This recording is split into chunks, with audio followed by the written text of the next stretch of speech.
दोस्तों नमस्ते, प्रणाम, जय श्री राम जी, राधे राधे। आप सबकी स्वागत करती हूँ अपने यूट्यूब चैनल में। तो आज मैं बहुत ही प्यारा भोजपुरी नाच गीत लेकर आई हूँ, तो आप लोग बने रहिएगा। मेरी प्यारी बहनी दीदी माताएं को स्वागत है हमारे चैनल में।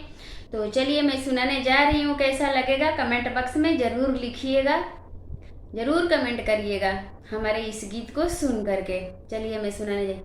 छोटी मोटी निमिया का चनार रजऊ, छोटी मोटी निमिया का चनार रजऊ, काहे हारवाई गरहवल उधार रजऊ, काहे नथियाई गरहवल उधार रजऊ, सोनरया वेला दुआर बोलिया बोलेला हजार, सोनरया वेला दुआर बोलिया बोलेला हजार, चढ़े एड़ी से कपार ले बुखार रजऊ, चढ़े एड़ी से कपार ले बुखार रजऊ, छोटी मोटी निमिया का चनार रजऊ, छोटी मोटी निमिया का चनार रजऊ, काहे चूड़िया लियल उधार रजऊ, काहे चूड़िया लियल उधार रजऊ, चूड़ी हरवाया वेला दुआरी बोलिया बोलेला